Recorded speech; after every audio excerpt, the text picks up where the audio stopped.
Salam and welcome back, everybody, to our podcast, Unapologetic, the Third Narrative. Our original and authentic initiative in light of the war in Israel and Gaza. A platform where we will share our identities, views, and experience from the ground. Amira, how's it going? It's going good. How's your week? Same old, same old, same old. Yep, it's always tough in this period to think about, especially now. It's a new year. Yeah, I think was we going to should say, address- how was your new year? Well, to be honest, I don't understand how, personally, it's hard to me to, comprehend or think about celebrating when we talk about the new year. I understand that some people do and did celebrate. For me, I can't even fathom thinking about celebrating when, the war is still ongoing, people are still dying and suffering, and, to sit and celebrate as if I'm not connected to any of that, seemed so out of context. I didn't do much, just hung out with one friend who was moving apartments, just helped her out a little bit. It was literally the contract ends on the 31st. So we just hung out a little bit and talked about our year and, our hopes for the next year. And that's it. How was yours? How was mine? Well, like you said, people were sending me messages of Happy New Year, and it was neither happy, there was nothing new about it. It was just another number on the screen that's switching. I was actually with only one friend. We weren't paying attention. We were having conversations because I find myself, it's very difficult for me right now to socialize, to talk about things that are not about the war, that are not about our current situation. But that's just me. I think that we can't tell people not to celebrate. We can't tell people the world doesn't revolve around Israel, Palestine. There's Sudan, there's Congo, there's so many things that if we're going to yes, they're important to advocate for, but that doesn't mean we can't, that's my opinion. I know you disagree. And people can celebrate their blessings. I think that's fine. I didn't. And exactly at 00.00, there was actually a rocket, A siren. Yeah, there were sirens and a bunch of rockets from Gaza On the new year. Exactly on the new year. So that's how we started the year. Yep. And just to address one small thing about our last episode, was with Hamza Awaude, a small kind of back and forth dialogue between us and him. I want to clarify a few things. I think that he's the first voice that we've brought, but he's not the last. And I want to also clarify that the third narrative is an inclusive movement, let's say. It's an inclusive movement where we want to build bridges and not burn them down.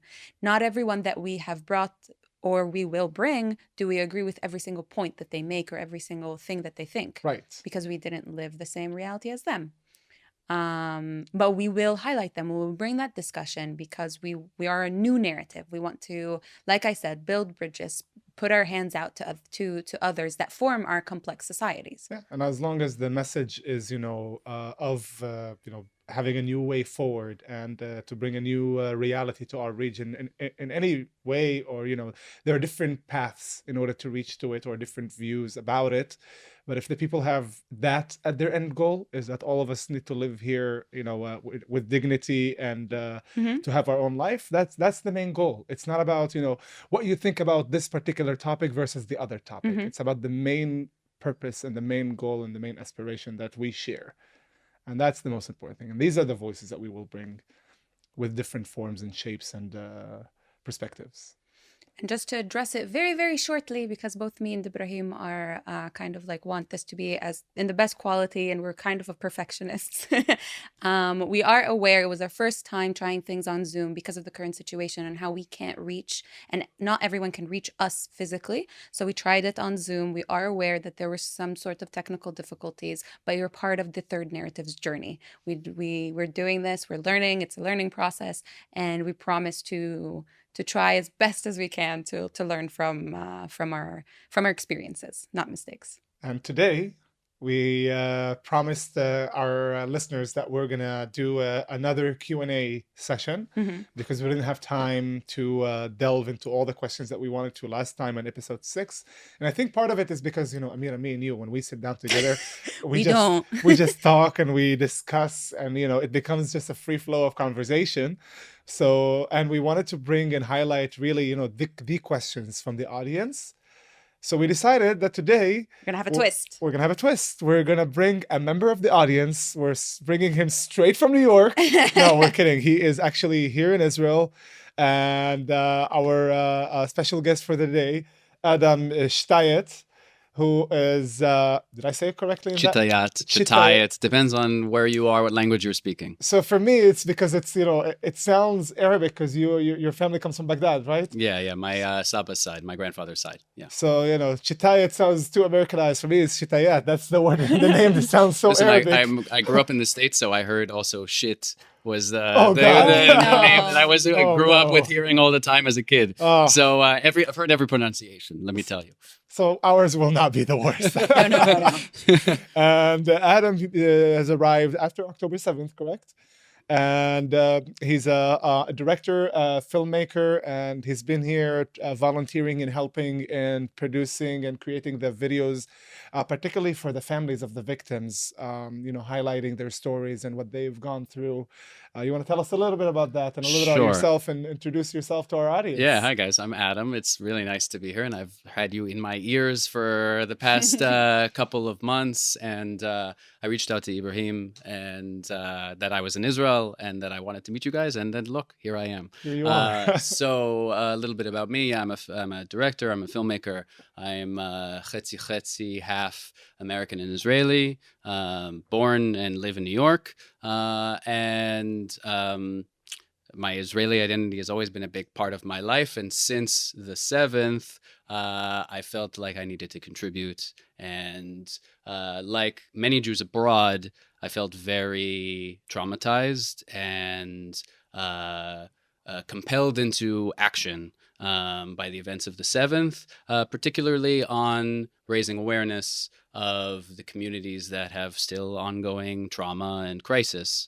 And then after doing that from abroad for about 2 months, I felt the need to be here and be on the ground and honestly investigate and experience some of the feelings and the confusion and the ever-changing day by day things that are happening myself. And so that's what I've been doing ever since. And I've been doing a lot of filming all over, meeting a lot of people. And it's been both inspiring and hard. And also really important to me to step into this moment, especially, and that's part of even why I'm here now, as somebody who's 1 foot in and 1 foot out of Israel, that to also kind of be a bit of eyes for an American audience at this moment right now, who honestly I feel like are reacting with a lot of confusion and jumping to certain conclusions based on maybe some people know some things from history, but a lot of things through social media that are quite reductive and simplified. Yeah, and and obviously we were getting a lot of questions. And now we're going to answer a lot of these things, and we'll have your voice as the representative of the audience. So for our listeners, if anybody's not happy, you can give your criticisms to Adam for not bringing the questions. I am not, I'm looking at this first one. I am not, these questions will be coming out of my voice, but they are not necessarily my perspectives. But I will actually say, if I ask a question of my own, that it's my own question versus one that I'm repeating that comes from somebody. Yes, absolutely. But I respect everybody's thoughts and opinions, and I'm very I'm excited to get into it. Yeah, there's a mix actually. These questions are like, yes, you will be representing our audience. However, these questions have been asked by American Jews, by Israelis, by Arabs, by Palestinians. Like, this is a mixed bag. Absolute mixed bag of questions. Yeah, a mixed bag of questions from a big wide pool of listeners. So it will be very obvious that you're not asking the questions. I think sometimes. Some of the questions. Yeah. So, shall we guys get into it? Let's Yeah, do it. let's Okay, do so it. this is to both of you. In episode 6, and also please correct me if any pronunciation of any names or anything. Okay, I'll do sure. my best. In episode 6, you talked about the case of Nizar Banat, Yeah. and that there were no protests. In Israel, it is easy to see divide and two opposite sides of right and left. So how can I know, as a moderate right wing, that Palestinians are not trying to eliminate my existence? Ooh. So I guess the question is like, that you can see, right wing versus left wing in Israel. There are a clear divide, pro and against certain things, and these things are a bit blurred in Palestinian perspective. And Why? I guess our, the person who asked the question is trying to understand, how can I even know if there are Palestinians who, are not trying to eliminate me, that are seeking peace? Why, Amira? It's a very important question. I think because there is there is something within the Palestinian community that looks at, the crucial versus the important. And I think that the overall Palestinian case remains the top priority. So if anything is, within the context of the case, it's pushed back, when you're comparing it with the importance of the whole case of the Palestinians, and then you talk about, an incident of one person, of Nizar Banat, it's like, should we criticize and focus on the PA, or is that the most important thing, or is the most important thing is resistance to Israel? Should we have, self-criticism, or continuing with, vis-a-vis the other? And, whether or not we're looking internally or externally about the problems. And most of the time, the focus is on Israel. Even when people in the West Bank talk about the PA as corrupt, what do they call it? An Israeli a tool. An Israeli planted government. Government, a tool of the Israeli government, and we'll talk about it a bit later on in this episode with another question that we had, but and I feel that this is part of the reason why we can't know. But the other thing is that it's really hard to find people telling you their true feelings sometimes. Why? Because let's address the elephant in the room. It's not a democracy. Israel and every single democracy on this planet is a flawed democracy. There is no perfect democracy because there is no perfect state of governance. Palestine, or the occupied Palestinian territories, or any Arab country, or the Palestinian Authority, whatever you want to call it, is not even claiming to be a democracy. Right. And Israelis, whether you like it or not, these are your neighbors. If it's not Palestine, if you don't recognize Palestine, Egypt, Jordan, the ties with the UAE, they're not democracies either. There are elements like with the UAE. There's Shura and Wasatiyya, which is like moderation and what's Shura? Talking together. Yes, like basically the gathering and discussing. And discussion together. Yep. There are those elements. However, none of them are claiming to be a democracy. Israel is claiming and waves the sign of the only democracy in the Middle East. So yeah, of course, you're going to have differentiation between right wing, left wing, center, and all of them have, exactly, there are protests. And they're represented. Yeah, and they're by represented. Parties and all that. While in the PA, there are no other parties. I have heard from Samir Sinjlawi, also, he's part, this is the first time I hear it from someone, he said he was part of the opposition in Fatah. Within Fatah. Yeah. Yeah, so within the party itself, there are factions of the Fatah movement as is and the way that it's working, and there are oppositions, but there are internal discussions. It's not the discussions of the population. So it's the Shura. Yeah. It's not the discussions of, the Palestinians of Ramallah discussing, how it's only internal discussions. And like you said, we can't know because it's not a democracy. It's not like there are parties that are, it's clear that you're supporting one over the other. And when people like Nizar Banat raise their voice and are, outspoken, they've been eliminated. But that doesn't mean that they don't exist. Exactly. You can find these voices. And we know them. It's just like we see, it's dangerous. That's why they have code names. They operate in silence. They operate even when they do have meetings, like we see, it's very sketchy stuff. We'll meet in this broad area, and they only tell you the actual location at the end because they know how life-threatening it can be. Yeah. So people, But how can they differentiate? it's hard to differentiate. We understand the complexity of like, you can't just ask a person, are you supportive of the PA, or are you like, it doesn't work like that. And they might give me an answer, give you somebody like another Yeah. answer. That's also another thing, because they don't know what you expect to say. So the answer to that is, you can't know, but there are voices. You can hear the voices and understand from, the few activists that are outspoken. We know quite a few activists who are outspoken, mainly, from East Jerusalem, more so than Ramallah, for instance. But you can get inspiration that, if these people are speaking, they didn't come out of, another dimension or reality. They come from the Palestinian people. Mm-hmm. So if they exist, other exists as well. Their community, their people, their friends also probably share very similar views to theirs. So they're not, people that come out of nowhere. We just need faith that the people exist. And the And same on the discussion. Palestinian side. It's hard to say, well, I don't know if Israelis actually want to, create a two-state solution. We have a question about that later on, whether or not, it's a camouflage for continuing a one-state movement.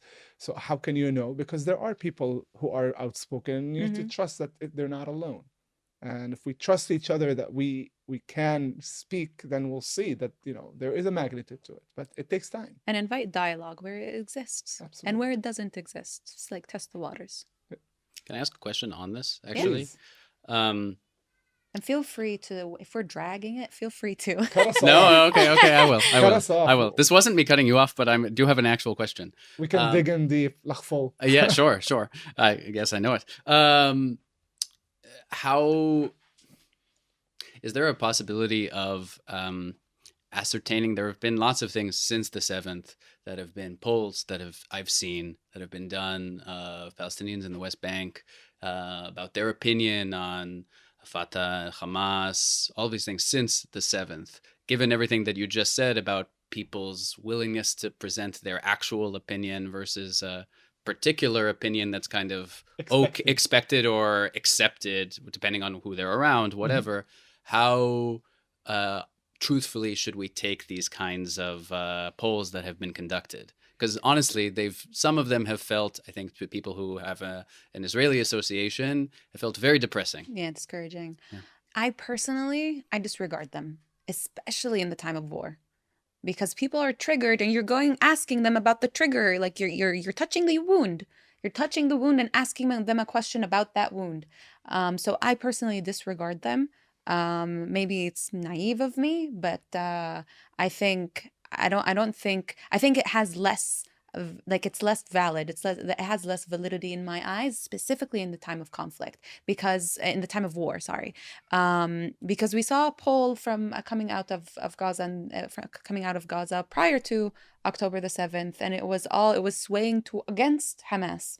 All of a sudden, because after October 7th, now we have a change of thingies. Why? Because of the current situation. Yeah. Because the people want the Palestinian people want a rescuer, want a shield, and no matter how shitty that shield is, they're going to tell you, like, just anyone protect me. And yes, they're not protecting them. They're not at all.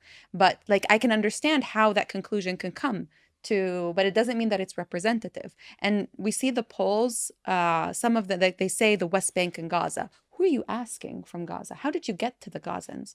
Which Gazans? Yeah, which Gazans are? Every Gazan we've spoken to was like desperate about like finding a solution because he doesn't want to continue the war.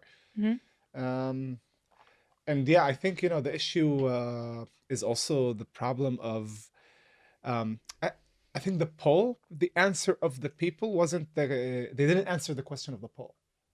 I feel like they answered their own question of, are you, basically it felt to me that they're voting whether or not they are supportive of defending the Palestinians, not whether you're supportive of what we were doing to the other side. It's more about, مقاومة. Yeah, the like resistance. That's what I felt it was. And again, I feel it's misrepresentative in times of war. So like, we need a poll after the war, like after everything is after a change. And before the war, did you feel when that same framing wasn't an issue, that it's, like you said, poking the wound? But before the war, polls like this, did they feel somewhat accurate to you, or how did you view them?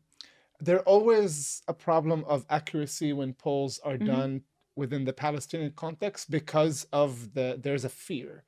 There's always a fear of you being considered, your views being unaccepted by the community, and you're not sure if the person in front of you is asking in order to, put you as someone who is a traitor to the community, With what or intent? in what intent is the poll being done? Is it for, the sake of Hamas having a stats on you, knowing what you're voting for, or does Fatah want to know what you're voting for, Yeah. or is it really independent? Mm. Depends on who asks the question. You might have a different answer, and that's part of the problem. So no, polls are very inaccurate and untrustworthy in the Palestinian context, in my view, in most of the cases. Got it. Okay, that's encouraging. Another question. Another thing that happened recently with an activist was the case of Motaz Azaizeh.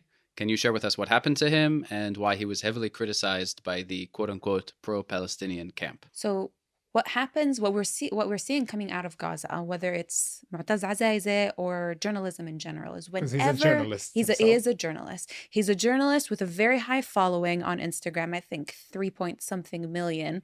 It's interesting to mention that he has more followers than President Joe Biden. I think it's wild. We need to check that. So generally with journalists, what we're seeing happening is whenever journalists see anyone talking about or talking against or in another stream of the Palestinian cause, of what it is to be Palestinian, so tied to the land, willing to die for the land and for the cause, anyone who's talking like anything that's outside of that, you see the journalist walk away. You see the camera shift and everything stops going towards that person that's talking and expressing that they want to live. Mu'taz Azaizeh, two things. One, he had an interview with Al Jazeera and he said that أهم إشي حياتي, which means like something within those lines of the most important thing is my life. And people didn't like that. People were like, it's the Palestinian cause. You should be ready to die for the Palestinian cause. A second thing is that he posted kind of like a dialogue or an interview on social media with a random Palestinian man that said that he's willing to coexist. He's willing. He's like, we will live side by side, but we just want to live. We want peace. We want to continue. I want my children and my kids. Like what we say. And people criticize that. How could you highlight that? Why could you say that? We need to let people keep hope. We've lost so much. The colonialist, settler, Zionist entity, will feed into this. And that's what's happening to Mu'taz at the moment. Not at the moment, because as when we publish this, it's going to be old news. But I think it's important to talk to both our American, Arab, and every single English-speaking audience that because it's not only Arabs. Yeah. A lot of the West also pushing, the Gazans are being like the sacrificial goats for this cause.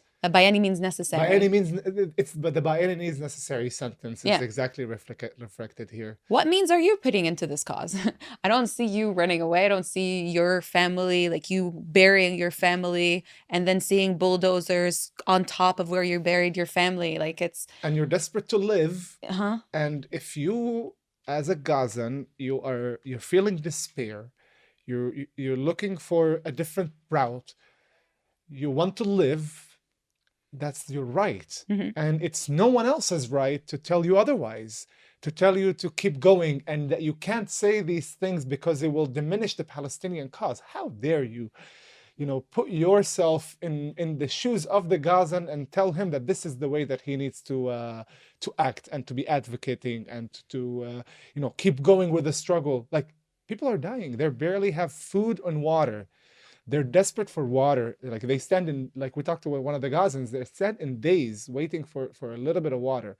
And then you're telling them, no, you need to continue and fight no matter what. Like, who are you to tell the Gazans what to do? They're the ones who are suffering. It's their fate. So they're the only ones who are allowed to decide what they want and what they think about their future, not anyone else. And if they want to end this war and somehow find a formula for two states, and they don't need to be friends. They're not talking about being friends. We just want to live in peace, alone, in dignity. We don't want anything else, and that's their right. Just like you sitting at home comfortably, living your life. They deserve the same. They shouldn't be the ones who are only doing the fighting and dying. Question now for Amira. Okay. Do you feel that you are a representative of Palestinian views? All of them? Some? West Bankers? Gazans? Jerusalemites.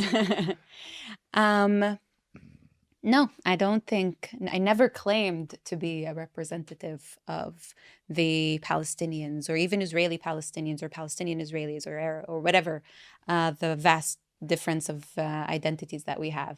I don't think that anyone is a representative because we're all, like, we talk about the difference in, or in my opinion, the differences between Palestinians is how short of a stick were they dealt. How much suffering did they go through? And that formulates how privileged they are, quote unquote privileged. Like, it's not actual privilege, it's living decently. How much were they allowed to live decently? Were they given citizenship, have equal rights, live in a proclaimed democracy? Are they residents? Are they West Bankers? Are they being Gazans, slaughtered refugees. in Gaza? Are they refugees? Are they in the diaspora waiting to just smell the soil of their homeland? I'm not all of those. I can't be. No, neither are they. But that doesn't mean just because I'm not suffering in Gaza right now, just because I'm not Mu'taz Azaiza, just because I'm not this other person that's living that horrible circumstance right now, that doesn't mean that I can't speak because I'm going through something as well. It's completely different, but it's part of the situation. I think all voices should be amplified. We shouldn't all Palestinian voices should be amplified. Like, the Jerusalemites should be uplifted, the West Bankers should be uplifted, Gazans specifically right now as well, and Arab and what is known to be Arab citizens of Israel, or Palestinian citizens of Israel as well. What do you think? I mean, I don't think I'm a representative of my community either. I think some people view things a bit similar to mine in certain ways, and in others they don't. And some people disagree almost completely, and others agree with 80%, others with 50. And that's okay. It's okay to have plurality, because it's not something that we had always, that much of plurality of views, and going back to having one Palestinian narrative of resistance, this and that. Things are changing, and we need to create plurality of views so we can create a discussion. That way we can formulate a view of how we want to move forward. We can't do it without these discussions, and we have our own view of the world, so we're going to bring it forth, regardless if people agree with it or not. And people are so used to this black and white situation that every time we talk without mentioning anything else, there's why should we listen to you and not listen to them? Why? We had a lot about the journalists in Gaza when I posted my reel about the By Any Means Necessary, Yep. and how can you talk that reel? And they were like, you're telling us not to speak, you're telling us not to advocate. And it's like, it went right over your head. That's not what I said. Us talking, even if it's something that isn't something that these journalists or activists from Gaza are saying, doesn't mean that we want to silence them. The opposite. People are so used to that, to a point that they're thinking that that's what we're doing. Speaking of plurality, Ibrahim, can you highlight this next question asks, can you highlight the performative role of having Arab Knesset members who in the end don't have a real say in the government? Yeah, it is about plurality also, because we have actually 4 different Arab parties in Israel. We're 20% of the population, but we're divided into 4 parties. And the parties are actually divided in more than one way. There is a religious divide of how secular versus religious the party is. And there's also the Israeli versus Palestinian divide of how nationalist the party is versus how much is it going for a 2-state solution. I think those are the 2 elements that the parties work on. And obviously there is difference in opinion of how we as an Arab community need to be, in Knesset, whether or not we should. Our voting numbers are relatively lower than the rest of the population. And It's because of the question of whether or not it's effective, whether or not people believe in voting, whether or not democracy is even effective in Israel, or if we can even do something in Israeli governments. So previously, traditionally, Arab parties never joined coalitions in the government in Israel. Even in even in the 90s, when we had Rabin's party, which was the one pushing for a two-state solution more than ever before, the Arab parties only supported the government from the outside.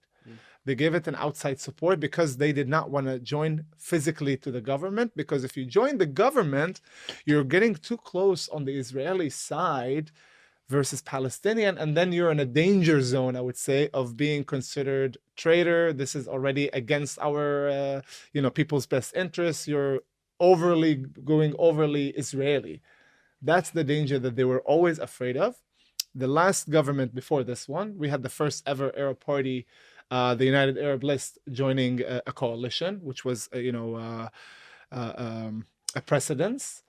And to be honest, we also saw successes out of it. One of them was with the electricity law, bringing electricity to neighborhoods that were not registered yet, but there were already buildings being built because there is an issue of building residence housing in Arab communities and expanding Arab communities. So that's also another issue. The other law that was passed was also bringing more budget to the Arab community, massive budget to the Arab community that would have arrived if the government stayed, but it didn't, unfortunately. And now actually there's a question of whether or not the same money that was promised to the Arab community is now with the new government, the same money itself is going to go towards the settlement community. Yeah, it's a whole discussion right now of whether or not that's what's going to happen, because they already promised. Was it promised to the Arab community, or yes. was it promised to the South? No, to the Arab community as a whole, to the Arab municipalities, to increase municipalities' budget and all of these things. So being in government is effective, and even when you're not in government, there are effects, but they're more social. They're more, changing workers' rights, helping Arab students. Like even when you're not dealing with the big question of Israel versus Palestine, you're still able to do positive things for your community from within. And I believe that, personally, I believe that we need to be inside in order to make big decisions. Pushing a government to a two-state solution is not something that will happen if you don't have the people inside who are calling for it. And if you, as an Arab party, joined a coalition as such, you can be one of those main voices who are calling for debate, for negotiate, for sitting at the negotiations table. There is a massive role to play. Yeah. But it's not being materialized enough. There's a way to go. Do you think whenever there will be another set of elections, do you think that Arab communities will vote in a higher way or in a lesser way, based on everything that's happened? Oh man! And also the past coalition, and now the fight against Bibi and all. This is literally stuff. a gamble. I would say it would go either way. It's like It literally can go either way. It depends on how it's articulated to the community, whether or not being in politics is effective or not. And does that being communicated to the community, do you mean both by Israeli let's say Israeli parties versus the Arab parties that you're talking about? Is it from both? Is it from one or the other? Where's the communication? Where does it make a difference? Well, there's no communication enough, in my opinion, so far. There's never enough pushing to the people to vote. It's like the same 30 to 40% that don't vote remain the same. And then the four parties are fighting within 50% of the population. Like they're fighting for the same votes instead of bringing more people to vote. That's one of the biggest issues of the Arab parties. Like even in the last elections, their argument among themselves was how one party stole the votes from the other and the other one couldn't pass the threshold. But we have like 40% of the population that didn't vote. Why can't you focus on bringing them rather than fighting on the people who are already voting? Bring more people in.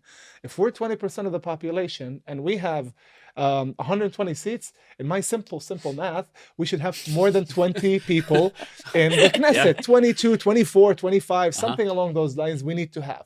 Right. We're not even close.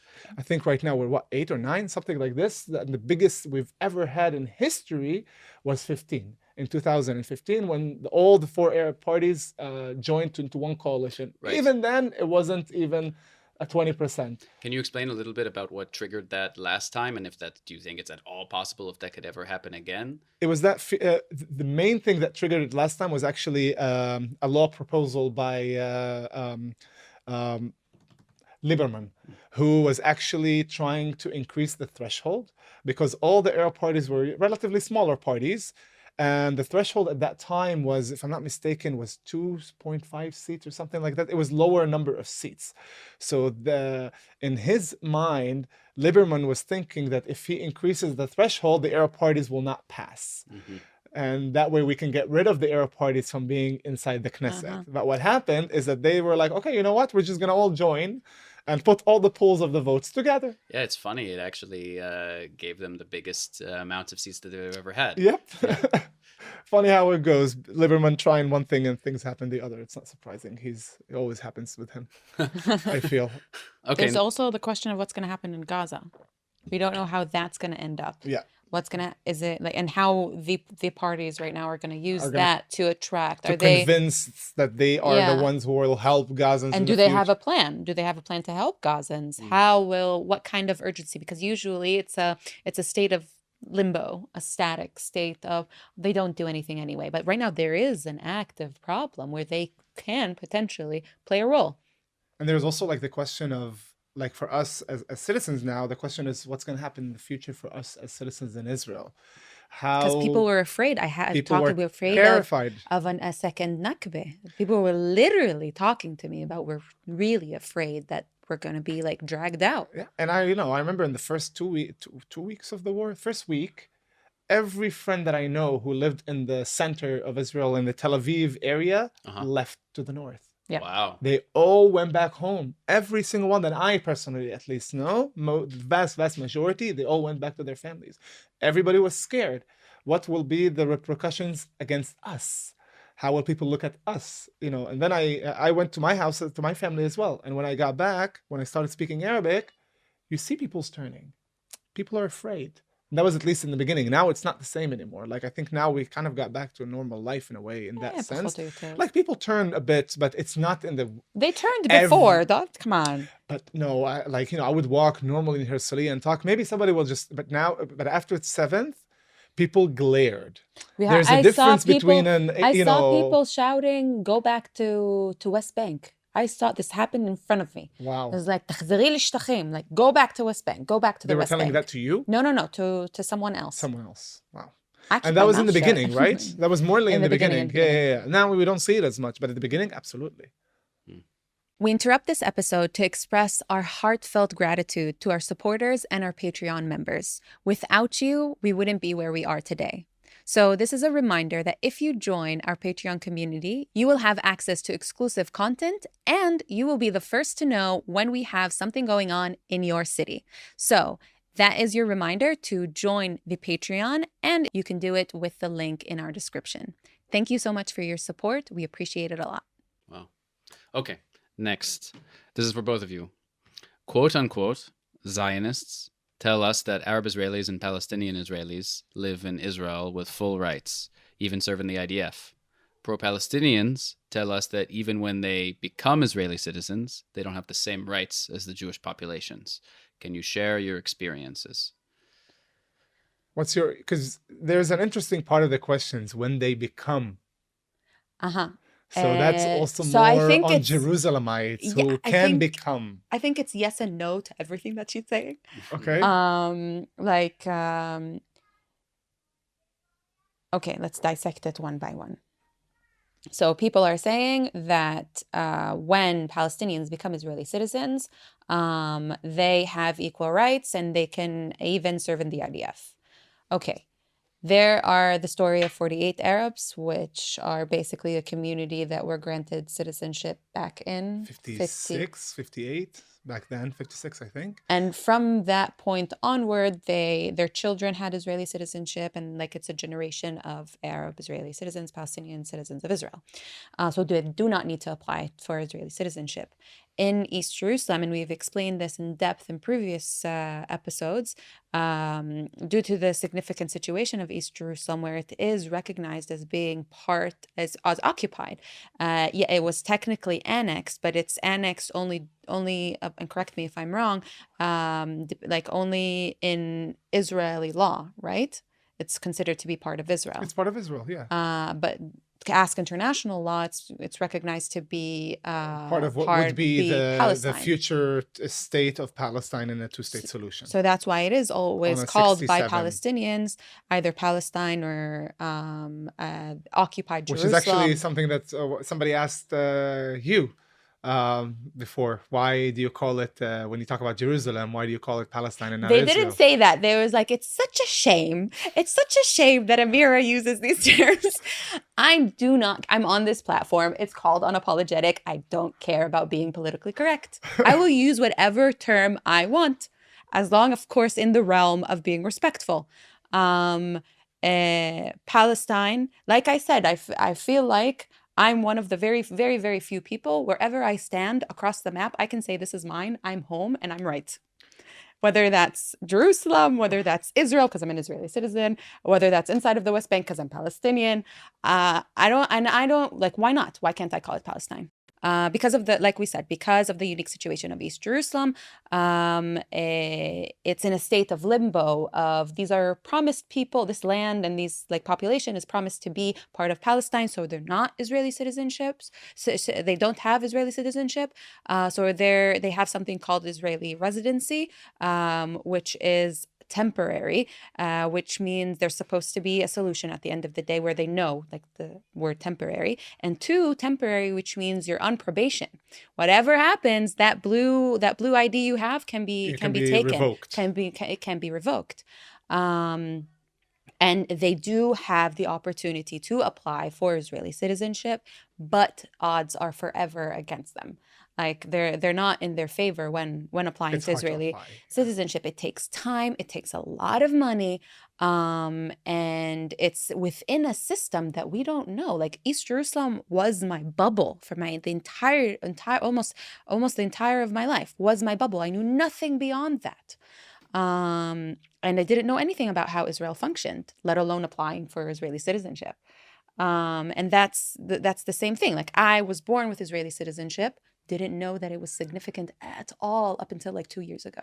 I thought like I was an Israeli citizen living the life of Israeli resident because no one told me otherwise. That's interesting. So that's that point. Can they serve in the IDF? Israeli citizens, whether that be Arab or whatever religion or Hada, you can volunteer to the IDF. You can volunteer to the IDF. I think there is like a decent relative number of Arabs who are in the IDF. It's not large. It's under 10%. Mm-hmm. But it's not mandatory, but it's not mandatory, but you can apply. But not all Arabs, by the way. So we're like, for instance, the Bedouin community. That it's traditionally was more nomadic community in the past, and now it's slowly into more towns. Actually, a lot of people from that community serve, and it's for personal reasons. It's for personal jobs and to have a better life and to have a job security and status and all these things. So people join the IDF. Some of the Arab citizens of Israel, some Muslim and Christians join personally from their own decision. Sometimes just because they feel Israeli, so they join. And the other community is the Druze community that is very significant. And I think it's significant particularly because we're talking about equality. Because the Druze community are citizens. The men in that community serve in the army as part of the conscription. It's mandatory. The women have to do community service or the national service because of religious restrictions. So the men are serving in the army. The women are serving in the volunteering. But at the end of the day, even that community that, when you look at the Jewish community, it talks about the Druze community as brothers in blood and, sharing the same faith and all of these things. Two major things that have happened to the Druze community in the past, particularly the past few years, underline how unequal they are in every aspect of life. The first main one was of 2018 with the nation state law, in Wow, it feels which like it was yesterday. for me it feels like ancient now with everything that's been happening. The nation state law, which identifies and clarifies that Israel is the homeland of the Jewish people, and it's the homeland of the Jews. So the question for the Druze, where do I sit in this equation? I serve. We sacrifice our people in battlefields in Israel and all of these things, Yeah. and we're full members of society. How did you not put us within the context of the nation state law? And even worse than that is that it was talked about. They protested, they asked, they demanded, and at the end of the day, the government turned its head against them. Isn't there talk of that changing now? There was something that I was reading about that there's something that might shift around it. They're calling for it because the Jews are again in the battle zone. How can you again ask them to fight for the name of the country? Because actually, after the nation state law, a lot of Jews dropped. There was a significant number of drop out of the army from the Jewish community. They have the largest recruitment rate per percentage. Voluntary. The voluntary. It's conscription. Oh, for them it's conscription as well. So okay, everybody, like the vast majority serves. Some people defer and all these things, but you can also go to like a army jail if you don't serve. Yeah.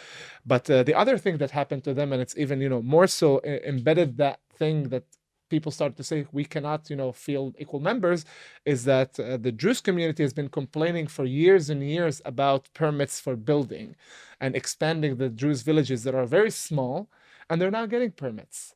And they're saying, and when they are building illegally because they need to live somewhere, like the state has never given us solutions in these things. Yeah, it's not a Druze phenomenon. It didn't expand the Jewish villages. Now they live all on top of each other, and some of them are desperate. There's no room, and you want to live in your community. You want to live in Jewish community. You don't want to go live in Haifa or Tel Aviv. With all due respect, just like any other person, if you're Jewish, you can choose.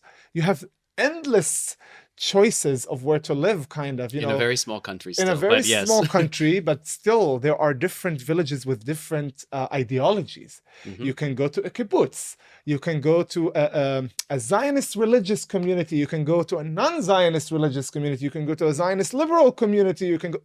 There are so many choices of where I want to live. And for us, the Jews, for instance, want to live in their own community, and then even that is not given to them. And when they build illegally, they're fined hundreds of thousands of shekels, hundreds of thousands. So there's a huge uprising. There was a huge uprising against it in the past, and massive protests, and that's continued. It stopped obviously with the 7th, but it will come back because the Jews now are serving. And by the way, speaking on the issue of rights, how many Arab towns do you think have been built in the state of Israel since 1948? Wild guess. This is I feel the trick question within this. You're not a good listener because we've talked about this. Yeah. The answer, yes. The answer is zero. Zero. Yep. That was Zero. my guess. Not a single Arab community has been built since the creation of the state. How is that giving equal rights? Sure. When I want to live in a community that is secular, liberal, I don't have that opportunity to create a new community. Just like the Jewish ones have created Zionist religious or Zionist liberal. I want to create Arab secular liberal. Why do I not have that opportunity? Many Arabs are dying to find another place to live, but they want to live in an Arab community, in an Arab, vibe and life, and that's, they're allowed to, but they're not given that. And when it comes to jobs, there are certain jobs, and you can't be a pilot. You can't be a pilot. You can't be a pilot. I think it was like 2 years ago. It was the first ever Druze. You can be a fighter pilot. You can be a pilot. But there's a limitation to what kind of pilot you can be. Right. I think you can be, I forget the English word for this, the one that transports goods. Like a cargo pilot. I think Arabs can Can do that? can Yeah, do like a that. commercial. My brother wanted to be a pilot, so we did limited amount of research on this. And he decided against it because he was like, I don't want to. That's not what I want to do. Yeah, I have a friend Um, who was actually, her dad was, he studied abroad Yeah, my friend did to it be in a Jordan. pilot mechanic, Oh wow. to be a mechanic of planes. Even that you couldn't. And even that he couldn't Wow. work in Israel. Yeah. Because there's an eye of suspicion on everything that you do. Like there's this distrust. Just so Americans know, or people listening abroad, anywhere, can you just explain a little bit about who Druze are, the differences? Yeah, I think it's important because Druze and Jews sound the same. So Yeah, we're yeah, talking yeah. about Druze, Yeah. Druze, guys, Druze, which is a monotheistic religion. Here, it's in It's a branch Israel. of Islam, no? So there are different conceptions about the religious aspect of whether or not it's a branch of Islam or not. Different religious scholars will tell you different things. That it actually has derivatives from Judaism, from Christianity, and from Islam. Okay. It has elements from Talk the about three complexity. religions. It's very, very interesting faith. And actually, and we want to bring a Druze person at some point, but they might not even have the answers about the religious aspect, because it's what's important to know about the Druze religion is that it's a secretive religion. Meaning, if you are a secular, you are not allowed to Yeah, I've physically heard this before. hold the book. Yeah, yeah. And you can only open it when you decide to convert to being a Druze, to a religious figure. And that's when you are permitted to open the, and there's no way back. That's it. You've become religious and you live a religious Druze life. So that's the, and by the way, they believe in reincarnation. Yeah. So it's a very fascinating part of the part of their theology and religion, and talking about past memories of past lives and things like that. It's like very fascinating religion. There is a very small community, under 2% of the population. It's not even under 1% of the population. It's only a couple hundred thousands of citizens here in Israel. And we'll talk more about the Druze at some point. We When promise we have a Druze we're present, gonna bring inshallah. we're gonna bring a Druze guest at some point, and we'll talk about the relationships between our it's a very complex relationship. They serve in the army, we don't. How does that work?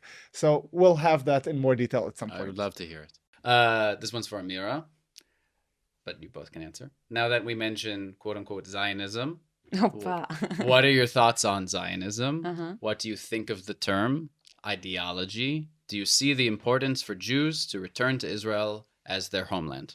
I've been wanting to talk about this, like to answer that question, because we had a lot, but I'm so happy that we have you here. So we're not just talking about Zionism without someone to either comment or correct or to say. I think that was important for me. So thank you very much for being here.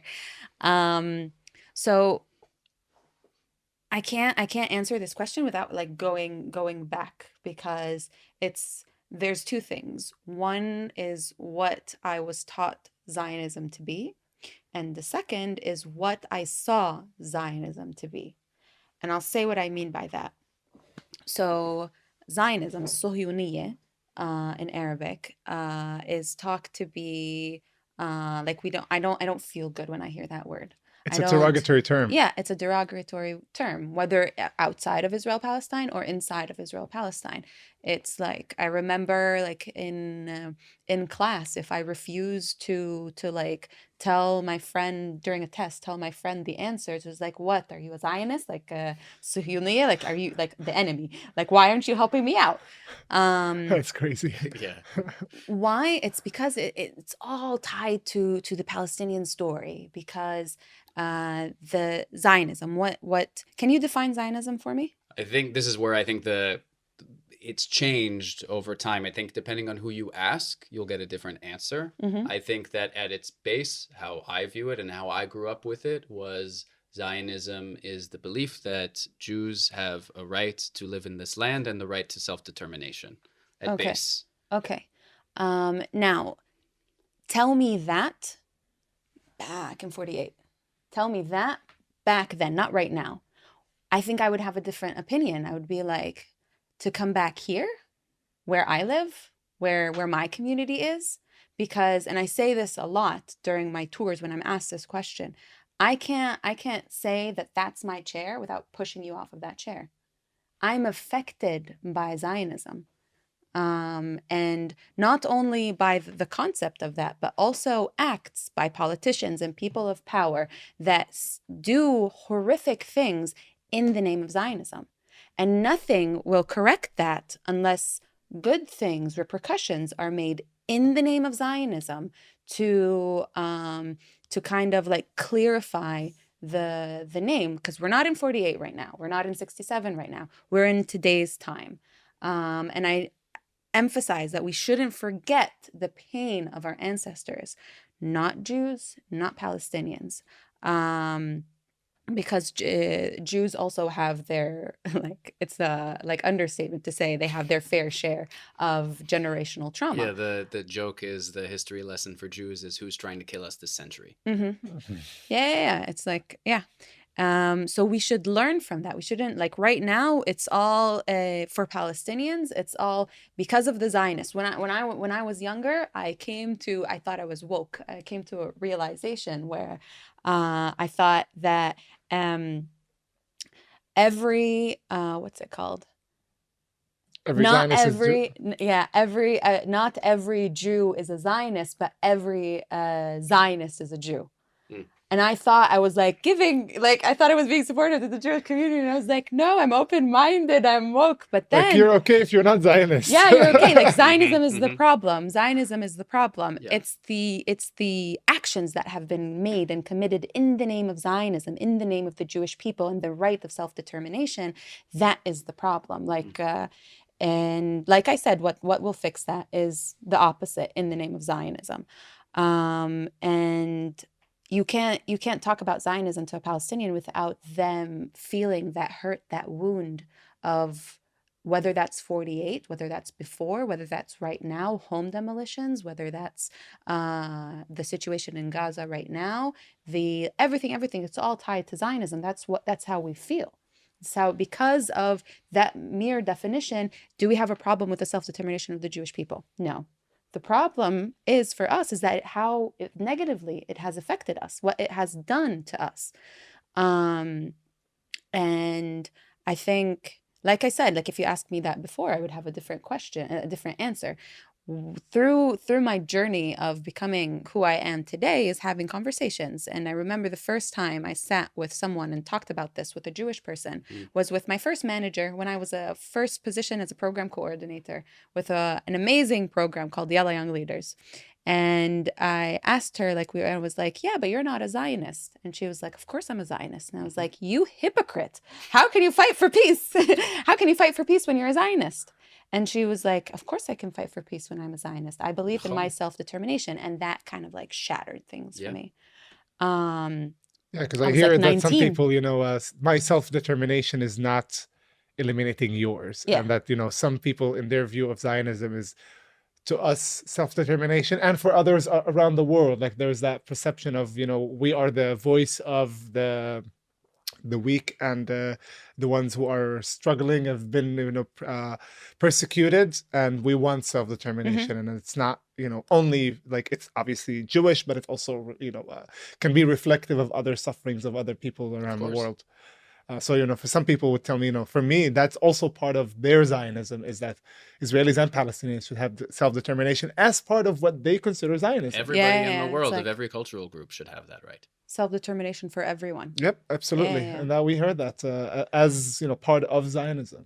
And how do you view Zionism? It was absolutely. I'm in the same way. I would say that your boss told you I'm a Zionist. I think if you'd ask, almost every Israeli, they would say the same thing. And I think it's changed my generation in particular. I was raised with the definition that I told you, and I'm raised in, like, I'm chetzi chetzi. I have Israeli family, but I'm also raised in the American Jewish kind of. There's many different versions of this, but I would say generally the American Jewish kind of upbringing. And I would say that at base, Zionism to me is that we have a right to be here and that we have a right to make our own decisions, especially in light of our history and things that have happened. I think that Zionism can, I would think now over time, I wasn't, born in Herzl era, Theodore Herzl. I'm not, from the early 1900s, so I can't speak to that. But I would say it now is a spectrum of things, and gets labeled as a spectrum of things. So if I say I'm a Zionist and I say that the definition that I gave is my definition of it, and me just saying it, you guys might think a certain thing about me. And people on the internet, people, let's say, who live in America, who have been to a few rallies, might have an assumption about what that means, about what I believe, about what should happen to such and such people who live in the West Bank, or that I am pro settlements, or that I am pro this or that. And it's gotten, I would say, turned into basically a curse word. And Yeah, it's a derogatory term. it has become a derogatory term, and it isn't. And not from my belief around it. And I think that this is a place where, if we can reach mutual respect and understanding of our histories, then if it can be viewed with an understanding of why it gets a certain reaction from people who are Zionist, and gets viewed as why people who are self-described Zionists are that way by people who have that reaction, then we can maybe move forward and have a dialogue around it. Just like we're doing right now, Yeah, to be yeah. honest. Yeah. Like, it's not impossible for people to discuss, It to feels talk about it. uncomfortable. I feel uncomfortable, but it's supposed to be discussed. Yeah, we're supposed to discuss uncomfortable things. Yeah, and I would say also that that aspect around it makes it uncomfortable to even talk around in like a secular American society, as an example. Absolutely, To say it about myself can bring so many assumptions that then I feel like I have to explain myself. And it's unfortunate that that's the case. You're like, you need to prove yourself that you're not a bad Correct. person. Correct. That it has become so warped. And certainly there are people who champion Zionism who have done bad things. And there are people who've championed any ideology who have done bad things. But for a word to have such an association, when at its base, I think for most people who describe it as that, it's coming from actually a place of dignity and goodness and respect of ourselves and other people. It's sad to me that it has that association. And I would hope that we can move to a place where we can have less discomfort around talking around it, and be able to understand where each other are coming from with it. Yeah, we urge our listeners to, do something like these conversations. Like, it didn't kill us. Like, we're fine. We talked about it. It's fine. And we're going to talk about it some more. And we'll talk about it more. And we've been discussing with Adam, even before coming here and in general. So like, we can talk about things that are also uncomfortable to both of us. Totally. And, just learn from each other. It's not about proving who's right and it's just about learning and understanding your view and of life and my view of life, and just how these things intersect and how we can find a mutual path together. And multiple truths can exist at the same time. Yeah. Exactly. Yeah. Absolutely. No question. So next here, it says something about that we have to watch a video together and then respond to it. Yeah, so one of our listeners sent me a video, and she asked if we can give our comment on the video, talking about the two-state solution and what actually two-state solution mean for some people. So we're gonna hear the video now, and we're gonna comment about it. My opposition to the two-state solution, as it's called, is twofold. Firstly, that if it means an Israeli state existing in any part of historic Palestine, it means that those who are ethnically cleansed do not get to return to their homes. And secondly, that it is a utopian lie. A two-state solution is the thing that is spun out by Israel's international supporters all over the world constantly to justify their continued funding for the one-state apartheid reality from the river to the sea. You just saw it today. Joe Biden arrived to talk to Bibi Netanyahu and said, in passing, of course, I support a two-state solution, while continuing to fund the state, Israel, which has made absolutely clear that it has no interest in a two-state solution. At every election, the parties that win the election in Israel make very clear that they will not countenance a two-state solution. That's why they're not even engaging in the farce of peace talks anymore. So the Israeli state has no interest in a two-state solution, but it's become an alibi that its global supporters use to shove money at Israel and say, well, of course, we want peace. and these dangerous fanatical Palestinians don't. The reason Palestinians are troubled by the language of a two-state solution is because Gaza is so densely populated, because it's stuffed full of people who want to return to the villages they were ethnically cleansed from. That's why Palestinians find talk of a two-state solution disturbing. The reason the rest of the world now finds it slightly tiresome is that it's become clear that it's an alibi and not a real solution at all. I don't disagree with him. I don't completely agree with him. I think it is, like we talked about it is the two-state delusion. We talked about it. We asked the question if it's delusion. I don't think it's a delusion. The concept of it is it's an ideal concept of where there is a state of Israel alongside a state of Palestine where they normalize ties with each other and recognize each other, yes. However, how it has been conducted, how it has been approached, it is being used by Arab leaders and other leaders and Western leaders, whether that's America or any other country, to kind of like sweep it under the rug. Like, yeah, we believe in a two-state solution, but here, go fund a war. I understand where he's coming from. I understand what he's saying. There is a lot of truth to it. However, that doesn't mean whenever we talk about a two-state solution, we mean about this delusion. We mean about an actual concrete resolution that will lead to a state of Palestine alongside a state of Israel. So my view is that I understand where he comes from, and I understand that there are forces that are using real attempts of solutions to continue the problem. Some people are using this, real possible solution in order to fuel continuing the problem. Just like this particular government that is obviously against two-state solution, but can say it because they know they don't have a partner on the other side. They can say it because they can always say, well, there's Hamas in Gaza, so we can't do a two-state solution because there is a terrorist organization leading the Palestinians, so we can't do a two-state solution. Sorry, it's their fault. I understand that part of the equation, but I think the American problem, for instance, is that the US has never been adamant and clear about pushing the two-state solution as their number one priority and goal in life. Because if they did, yes, they would stop. They would It would say to Israel, like, if you continue building settlements, we're stopping funding. Like, to give an ultimatum. But that ultimatum should be also given to the Palestinian Authority that also enjoys a lot of the funding from the world. And also plays the card of we could want a two-state solution, but we're occupied and they don't want also on the other side. So if both sides tell the other, well, the other side doesn't want, by the way, it serves both current entities, and that's where I disagree with him. It serves current entities. That's okay. I agree with that. Yes. Because to say that it's been used in order to eliminate two-state solution, I'm sorry, in the past, and he's saying that people are electing parties that are pushing the one-state narrative. Well, if they voted for other parties, for other people. If they voted for other parties, and it happened before in the 90s. Yeah.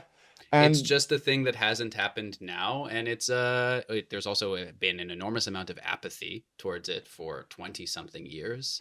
But also, you speak about it from an American context. Americans are not good, both as a government and as a people, at anything that takes more than a year or something like that as a problem to solve. Long-term problems are not American strong suits. So I would Neither they are Israeli. Sure. I mean, maybe it's human nature. Maybe it's struggle with solving the long-term issues. It's part of our problem as a species. Exactly. But I would say that if you were to take what he's saying and the government of both Israel and the states and the Palestinian Authority as the truth of what the people actually feel, exactly, that's my problem. Sure, what he's saying is right, but it's not the case. You can talk to you both know an enormous amount of Israelis who don't feel that way, and also Palestinians who don't feel that way, and Americans who don't feel that way. We are not our governments. Yeah, and he's saying, the Palestinians are, troubled by the two-state solution. Is it Palestinian? No, I'm not sure, but he's saying the Palestinians are troubled by two-state solution because it eliminates them returning to their old homes. And we didn't address that part. He segmented it into 2 points. But just in general, my first issue is that it puts all Palestinians as ones that don't want this two-state solution. Or if I'm advocating for two-state solution, even as a Palestinian, maybe I want one state, maybe it's Palestinian state on the opposite side of the Israel. But no. There are Palestinian peace activists calling for a two-state solution. We can't say that all Palestinians believe they need to return to Haifa and Akka. Like it's a very complicated issue, the issue of refugees, and it might not even be solvable. I don't know, but to frame it as an Israeli interest to keep the two-state solution That I agree. alive in order to eliminate it, I disagree, because it eliminates Palestinians who want it, and it eliminates Israelis who truly want it. That I agree. And our entire episode 3 was about how both the Israeli and Palestinian side, and along with their supporters, had no interest in actually fulfilling a two-state solution, and therefore it turned into a delusion. I agree with that. And yeah, the issue of refugees is very, very complex. It's a very complicated, but not every refugee who was a refugee who, I don't know, lives today in Gaza, for instance, is going to tell you, Wallah, I want to go back to Akka. People are also realists. We can't speak for them. Not all of them, obviously. Some people but still yes, have we that. need to be realistic. Some people have that dream in their heart, and that's their right. I can't tell them otherwise. But some people are saying something else. Today, I'm born in Gaza. Like, his grandfather was born in Akka, not him. He was born in Gaza. So now he's going to look, he obviously has that vision of maybe at least visiting Akka one day. Maybe in a two-state solution, he can visit his ancestral home. But at least to be able to live dignitely in the place he has now. In Gaza, to live in dignity. I wouldn't speak No, on like behalf. I've heard that from a couple of people who were like, obviously I want to return to see Akka and everything, but at least let's do a solution so at least I can visit it. Again, like, let me say just one thing. Yeah. I wouldn't speak on behalf of them, because like we said before about the wanting to return to homeland and Zionism being that definition and the self-determination of the Jewish people. Palestinians also deserve the same thing. Absolutely. They deserve the same thing. However, just because that one thing cannot be clearly seen, like it's foggy, the resolution of that one thing does not mean that I should, on the refugee aspect, does not mean that I should put the entire thing on hold and just continue in limbo. Which is actually what happens a lot of the time. Which one is of the biggest this is where we issues in the two-state solution, that's now like one of the things that prevent solving it, and in Camp David and other previous incidents, one of the main issues was the refugees. It's a huge question, and it needs to be discussed more elaborately. Like, we might need to have a whole episode on more on Palestinian refugee status, and what could be a better future for them. But let's not forget, we're not the only refugees in the world. If we're going to go back to, let's put everybody back to where they came from, we're going to reshuffle the whole world. Reshuffle the whole world? I'll bring another context. We're going to bring all the Asians back to Asia, and all the black to Africa. Like, the world changes. Wars happen. People move. People become refugees, and people start new lives elsewhere. That's if we open the entire world to each other, and I could go wherever I want and live wherever I want, would I care? The problem is that refugees don't have a place to return to. They don't have an actual status. Because Give them not a accepted. status. Exactly. Because they're not in Lebanon. They have zero rights, for instance. So in Lebanon, it's on purpose not given any rights, in order to tell them, what you need to do is go back to your home. But they've been living there for 75 years. They've had at least 3 or 4 generations of people living in dirt poverty. And what are we telling? We're sacrificing them as well. But that's also part of the sacrifice. We're sacrificing the refugees. You need to live in horrible conditions forever and ever until Palestine is back. Egypt didn't open its borders. One of the things that they said was part of the Palestinian cause is the right of return and the sumud, the resilience.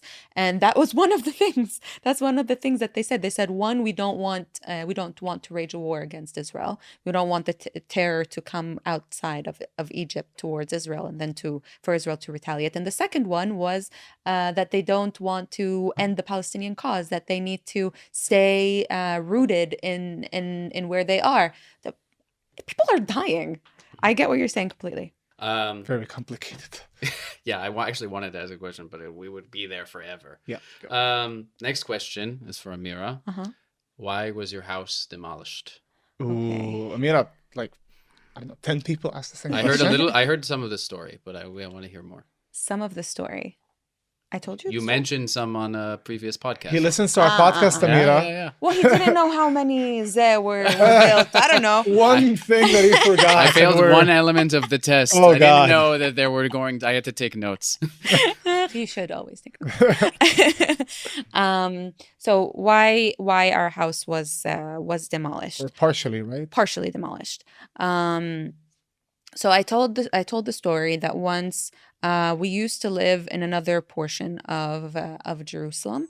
Like my parents aren't originally from Sheikh Jarrah. My parents are both from Hebron originally. But that's the case of a majority of East Jerusalem. There are a lot of people from Hebron living in Jerusalem. And like I said, I came home from school and I witnessed the demolition of the second story of our house. Why was it? And this was like a month or two after we moved into that house. We bought that house. We didn't build anything. We didn't we just bought that house ready. And that house was empty. No one was living there before. Like the owners were abroad. No one was actively living there. And apparently, the way that I know the story, apparently that the second floor was built illegally.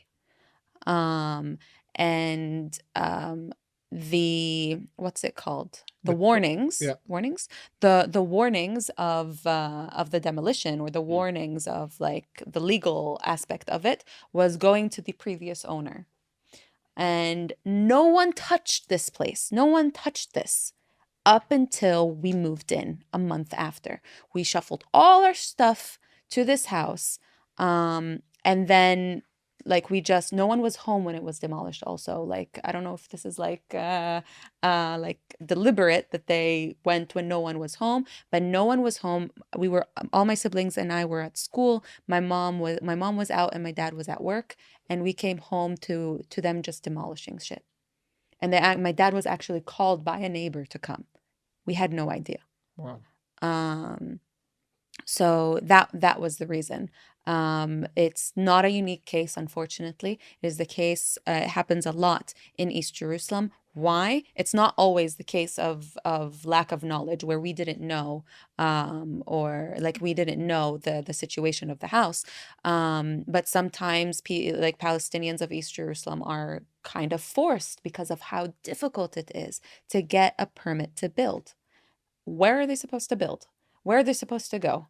East Jerusalem is like a butthole. Where are they going to go? Where are they going to go? And they want to build. Now, that's also not just the case in East Jerusalem. It's also the case in West Jerusalem. But where do we see the demolitions happening? In East Jerusalem. So does it happen in other places? Oh yeah, like for the Druze, like I meant, Yeah. it happens even to the Druze community, and they That pay reminded hundreds of me thousands of it. shekels of fines, and they're like, "Well, you're not even giving me permits. I'm serving. I'm doing everything, and even then, I'm not even allowed to build." And you're making it so difficult for me. It's just to extremely expand. it's extremely difficult in general to get a building permit. It's more difficult for Palestinians, and when they do, they're like obviously caught, and then face the consequences, either with a fine. It depends. Like if it's it's very balcony, stupid. If or... it's either a balcony, a second story, sometimes the entire house, sometimes it's like a small garage or something like next to the house. It gets demolished. Sometimes it's the first floor of the house, and then the other floors are licensed. I don't know how this happened, but I've seen. So it's still able to stay up. And they leave it, but for the rest of their lives, they need to pay fines because it's illegal until they apply, until they're approved. And I know this specific case. So it's. The problem needs to be solved within the roots of make it easier for people to build, for people to live, both on the East Jerusalem and West Jerusalem. And if you want to apply punishment, apply it equally. So this next question, Ibrahim, why are you anti-religion? Oh God, yeah, I know. There's a little perception about me. I think all because of Amira. Oh, because of always blame the women. Always. Not because you're a woman. The only women in the room. I'm going to use that card. Sure, by all means. So in one of the episodes, we talked about the role of religion. Amira was talking about the importance of religion being part of the solution and how she envisions religion as, being used as a tool in order to find solutions and bring people together. And I disagreed with that. Not because... Only initially. Initially, and just in general, not because of, not because I have an inherent problem with religion. I have an inherent problem with the religious. I think that's the difference. I'm actually fascinated by religion and theology, and I researched that for my own. Wait, what do you mean by fun. the religious? You mean the religious people, the Meaning religious the people leaders, who or the super embody, religious? just in general, people who embody the religion. Uh-huh. There is a difference between the religion as a thing on its own, Yeah. and the people who Does it matter the practice. It doesn't matter the religion. Like it's the people practicing the Christianity religion. and Christians, Yeah, Muslims and Islam. Judaism and Jews, and they don't correlate. The way I view things, and particularly when we talk about the Israeli-Palestinian conflict, I feel that the religious, or the people who are using religion, Islam or Judaism, or maybe even Christianity, are using it in the way to increase the divide. People are, we see more religious figures who are advocating religion for negative connotation, or pushing their own narrative on the conflict of why it's me versus you, rather than talking about what you envision. And it's admirable vision, and I love that vision of, because he talked about it. There are correlations between the religions, and if we want, we can talk about the things that unite us. Also language. The two languages, we mentioned the language of how some of the religious scholars wrote in Arabic, because that's the language that they use. But the problem is that it's not used that way, and to have the belief that people will do it, I don't have it, because if we look at who chooses religious scholars, who chooses religious figures, what monetizing happens to what they teach and preach. I know it from a mosque that I personally know, that the sheikh there advocates radical things. Who stops that? Who prevents that? People go to that sheikh, and they go and every Friday and they listen to horrible things that he says. Who's going to monetize it? Who's preventing him? Same thing for a rabbi. Don't get me wrong. It's on all elements. The problem is that the religion has been used particularly in this conflict, in order to divide. That's exactly what I was talking about, to fix that. To fix it. I don't know if I can fix it. I think that's just like the way I don't know if I can fix, what's the word? Like the foundation of the religions as structures. I don't know if we can reshape the whole structure of how these religions are being constructed in real life. Is it the foundation of them, or is it radicalism? It's radicalism. I think because if you say it's the foundation, then you have a problem with the religion, not the religious. No, how they founded and structured the religion in the life, like how you choose a rabbi or a sheikh. What messages are what are the things you're teaching? Because also some people also teach wrong things, because we know it also again from Islam that, for instance, in the issue of the hadith, which is the words that the Prophet has spoken, and these are things that are taught in order for people to learn. Has spoken and done. Spoken and done, in order to take them and you can practice them in your own life. You call it sunnah. And this al-hadith. Hadith, and al-hadith, if you follow it, it's a sunnah. Yeah, it's a sunnah.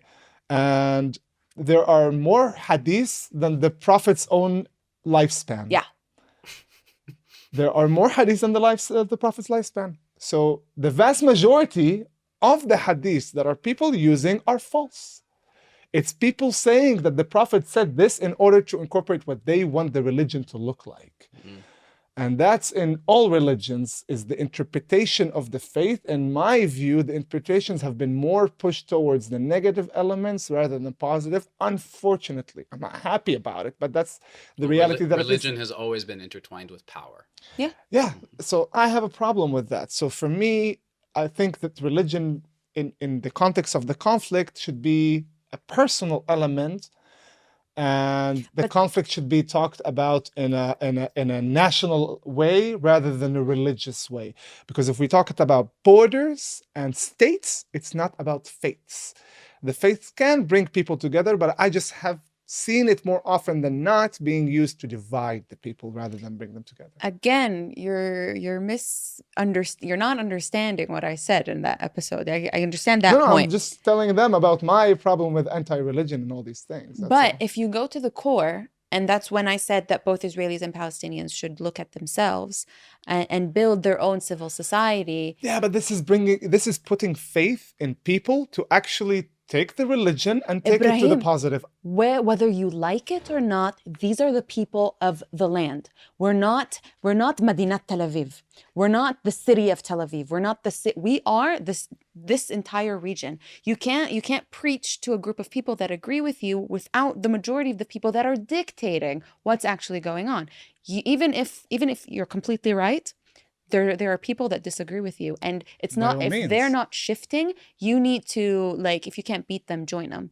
Like, you need to interact within. You need to understand a way how I can make them Touch think, them on religious them elements that will think, bring them towards. make them think that it's their idea.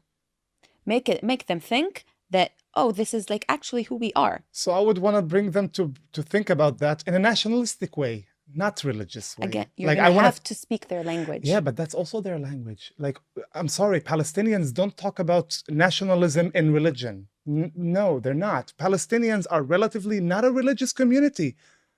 If you want to compare Palestinian community next to other communities in the Arab world, we're not as religious as other communities.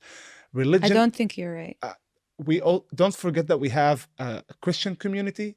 Jones, okay. Which is not the case for a lot of Muslim countries, that they barely have other minorities, so they don't have that nationalism not being directly correlated with Islam.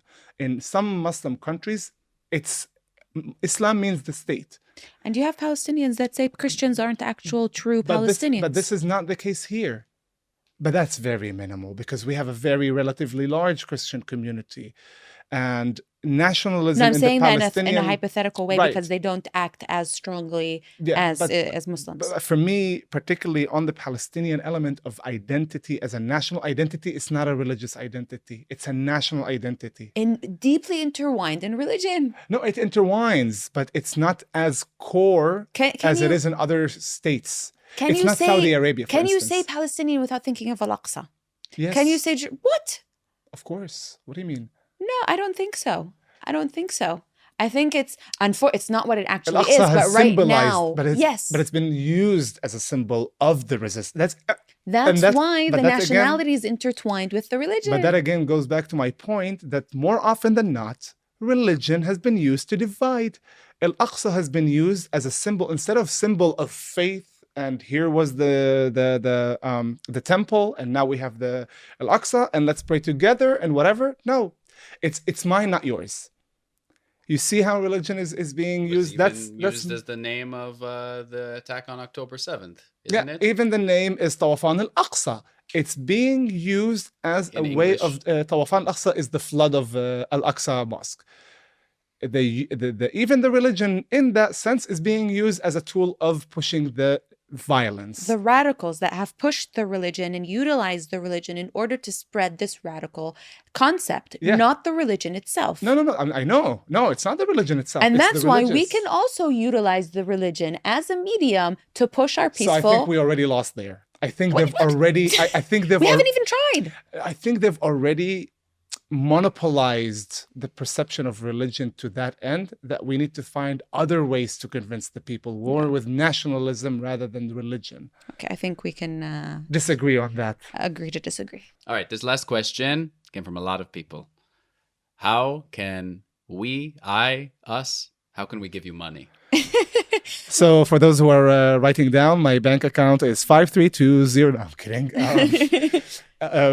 So what we were actually, and we appreciate, the people who are trying to support us in so many ways, people who are sharing and posting and all these things, this is crucial. We want to spread the third narrative as high and wide as possible. And also we're thinking about how we can expand this podcast, this third narrative. We're looking at, different ways that we can, create an entity out of it. However, if there's something that unites Palestinians or Arabs, is that we fucking suck at asking for money. We suck at fundraising. It's just within our culture that we will show off our money even when we don't have it, but It's we'll such a never cultural ask thing. for it. We'll never ask for it. The funny thing, we always talk about, like, how we Arabs always, in Israel in particular, we just look to show that I have money and I'm spending money, and then you see your Israel, like, and we talk about it in like closed doors, like, but you know that your Jewish friend doesn't do the same way. Like, the cultures are different in that Yeah, aspect. yeah. That I'm not showing off my money by going out to every dinner. The Jewish way also to get money to come to you would be like, if you insist on giving me money, this is how. Yeah. So if you guys insist on giving us, We learn. We learn. We're learning. That's why we brought a Jewish person to this episode. Now we're kidding. See, we're learning from you. Basically, we're looking into ways to expand. And if anybody has any ideas, that want to contact us and reach out to us, you can reach out to us by our email. You can find our email on the Instagram bio, and you can reach out to us also on Instagram itself, either to me or Amira or to the page. And we'll think of something. We'll think of something. And we would love any suggestions, any ways that, you can give us any advice on how to move this project forward. We're all ears, and we are, again, appreciative of everybody who's been very kindly supportive, and all the people who are saying, how can I contribute? Spread the third narrative. That's the first thing that we can ask for, is help us spread this narrative as high and wide as possible. And to end, we'd like to thank our specimen. We'd like to thank our random selection from the audience. I was like, specimen. We'd like to thank Adam. You were amazing. You didn't just ask us the questions. You had your own specific questions. You had input. And again, not each and every person who listens to us is an Adam in a different vessel. But it is one of our Adam. It is one of the people that has been listening to us Since the beginning, right? Since we had how many very followers? early on, like 1,000 or something like that. I don't know. Yeah, And I'm now on the we hit ground 16. floor. Yeah, yeah. When you get a Patreon or something like that, give me a little badge or something like that. But it's been really a pleasure to be with you guys and get to know you. And in all of this, there's not always, like you guys said, the same. We won't always agree on everything, but it's most important that we have a dialogue and discussion and can actually listen and be able to sit in and have a relationship with one another. So that's the most important thing, and that's how we make this the third narrative that you guys believe in and I believe in also possible. So thank you for having me. Thank you. Thank you for having us. On this note, do you wanna we end us off? Absolutely. And again, thank you, Habibi. We really appreciate everything that you've done with us today. And you brought us the reminder now that at the end of the day, we all deserve better.